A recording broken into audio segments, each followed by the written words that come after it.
देखिए, जब भी हम लोग स्टार्ट करते हैं अपना पढ़ाई तो सबसे पहले हम लोग सब्जेक्ट के सिलेबस के बारे में अच्छे से समझ लेते हैं, है ना।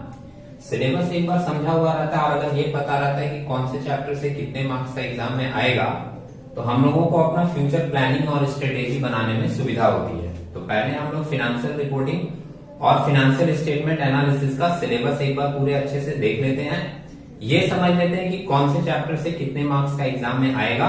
उसके बाद फिर हम लोग एक एक चैप्टर का प्लानिंग स्टार्ट करेंगे और फिर उसको डीप में स्टडी करना शुरू करेंगे।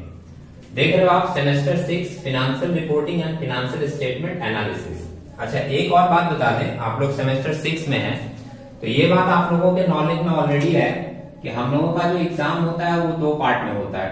20 मार्क्स जो होते हैं वो 20 मार्क्स हम लोगों के इंटरनल असेसमेंट के होते हैं। इंटरनल असेसमेंट मतलब वो कॉलेज वाला सिस्टम, इस कॉलेज में आपका टेस्ट होगा या अटेंडेंस को कंसिडर करके आपको वो 20 मार्क्स में से कुछ मार्क्स दिए जाएंगे। और जो दूसरा होता है हम लोगों का 80 मार्क्स का, वो हम लोगों का होता है सेमेस्टर एंड एग्जामिनेशन, उसको बोलते हैं सेमेस्टर एंड एग्जामिनेशन। ये 80 मार्क्स का जो एग्जाम है वो हम लोगों को सेमेस्टर के एंड में रिटन में देना पड़ता है।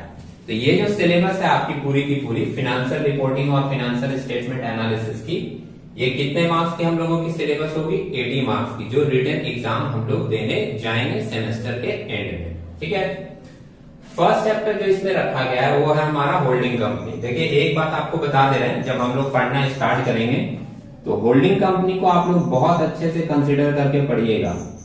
15 नंबर का ये सिलेबस में है हम लोगों का होल्डिंग कंपनी, 15 मार्क्स का। सिर्फ 15 मार्क्स का इसलिए नहीं बोल रहे हैं, जो मेरा तजुर्बा है उसके हिसाब से भी अगर हम बोले तो स्टूडेंट्स को जो मोस्ट ऑफ द कंफ्यूजन होता है सबसे ज्यादा पूरे सिलेबस के अंदर, वो होल्डिंग कंपनी के अंदर में मिलता है। तो जब भी आप लोग इसको पढ़ें, आप लोग बहुत ही कॉन्सेंट्रेशन, डिसिप्लिन, डेडिकेशन के साथ इस चैप्टर को पढ़ें।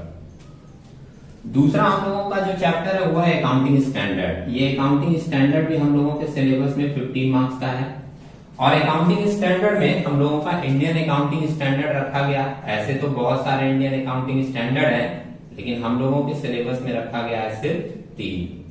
पहला जो रखा गया है वो इंडियन अकाउंटिंग स्टैंडर्ड है 1, जो हम लोगों को बताता है disclosure of financial policies. Disclosure of financial policies, disclosure of financial policies. और ये फर्स्ट इंडियन अकाउंटिंग स्टैंडर्ड आपको पढ़ना होगा चैप्टर 2 में।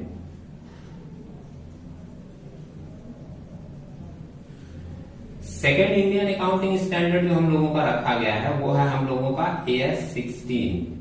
AS16 के अंदर हम लोगों को पढ़ना होगा प्रॉपर्टी, प्लांट एंड इक्विपमेंट से related. Property, plant and equipment का ट्रीटमेंट कोई भी कंपनी किस तरीके से करेगी, प्रॉपर्टी, प्लांट एंड इक्विपमेंट। और तीसरा इंडियन अकाउंटिंग स्टैंडर्ड हम लोगों को पढ़ना पड़ेगा AS33। ये AS33 आप लोग अच्छे से पढ़ें जरूर, क्योंकि ये हम लोगों का किससे रिलेटेड है? अर्निंग पर शेयर से, अर्निंग पर शेयर से। और अर्निंग पर शेयर आपको जानना क्यों जरूरी है, ये बात आप समझ रहे हो, फाइनल सेमेस्टर में आ चुके हैं आप लोग। अर्निंग पर शेयर हम लोगों को इसलिए जानना जरूरी है क्योंकि इसकी अगर डिटेल नॉलेज आपके पास अभी रहेगी तो जब भी आप किसी कंपनी में इन्वेस्टमेंट के रूप में जाएंगे, किसी कंपनी में इन्वेस्टमेंट करने के लिए जाएंगे उसके स्टॉक में, तो उसके अर्निंग पर शेयर को कंसिडर करके जाएंगे। और अगर आपका खुद का नॉलेज इससे रिलेटेड रहेगा तो जाहिर सी बात है आप एक अच्छे एनालिस्ट बनकर अपना इन्वेस्टमेंट कर पाएंगे। ठीक है, तो ये वाली चीज हम लोग पढ़ेंगे अपने लिए, अर्निंग पर शेयर। तीसरा जो चैप्टर है हम लोगों का फंड फ्लो स्टेटमेंट और चौथा चैप्टर है हम लोगों का cash flow statement. Fund flow statement और कैश फ्लो स्टेटमेंट ये दोनों मिलाकर हम लोगों के सिलेबस में है 20 मार्क्स का। ठीक है, तो ये 20 मार्क्स का किस तरीके से होगा, अपने मन से हम लोग डिवीजन नहीं कर लेंगे। ऐसा नहीं सोच लेंगे कि 10 का ये होगा 10 का ये। ऐसा भी हो सकता है कि एक क्वेश्चन इन दोनों में से आ जाए 5 मार्क्स का और एक क्वेश्चन आ जाए 15 मार्क्स का, तो टोटल हो गया कितना? 20। ठीक है, और जो 15 मार्क्स वाला क्वेश्चन आए वो ऐसा भी हो सकता है कि एक फंड फ्लो का दे दे और करके एक कैश फ्लो का दे दे। तो इस तरीके से वो अरेंज करके आपका 20 मार्क्स इन दोनों चैप्टर से रहेगा। नेक्स्ट हम लोगों का जो चैप्टर है इंट्रोडक्शन टू फाइनेंशियल स्टेटमेंट, इससे हम लोगों के एग्जाम में क्वेश्चन रहेंगे कितने मार्क्स के, 10 मार्क्स के। और लास्ट जो चैप्टर है accounting ratios for financial statement analysis, इससे हमारे एग्जाम में रहेंगे क्वेश्चन कितने मार्क्स के, 20 मार्क्स के। और इससे भी एग्जाम में क्वेश्चन देने का चांसेस इसी तरीके का होता है, एक 5 मार्क्स का दे दिया और एक लॉन्ग क्वेश्चन दिया 15 मार्क्स का। ठीक है, टोटल आप काउंट करके देख लें, 15, 15, 30 और 20, 50, 10, 60 और 20, 80 मार्क्स का ये आपका पूरा सिलेबस कवर है। ठीक है, तो जो लोग सीबीएसई आईएससी से पढ़े हैं उन लोगों को तो सिलेबस देखकर लगेगा बहुत छोटा है, इसमें से तो 3-4 चैप्टर हम लोग ऑलरेडी पढ़े हुए हैं, है ना। तो एक चैप्टर जो आपका एक्स्ट्रा रहेगा उसको आप बहुत ध्यान से और केयरफुली पढ़ लेंगे अच्छे से, तो आपकी चीजें पूरी कंप्लीट हो जाएंगी। जो WB बोर्ड वगैरह से आते हैं उनको मैं बता दूं कि 2-3 चैप्टर उनका भी हो सकता है पढ़ा हुआ हो, लेकिन सिलेबस में उनके जो चीजें होती हैं वो थोड़ा बेसिक लेवल पे होती हैं 11-12 में, और यहाँ पर वही चीज थोड़ा आपको एडवांस लेवल पे थोड़ा एक्सटेंड करके पढ़ने को मिलेगा। और जो बेसिक बातें आप 11-12 या आईएससी सीबीएसई में पढ़ कर आए हैं उसमें कोई भी चेंजेस नहीं है, चीजें सेम उसी तरीके से मिलेंगी आपको।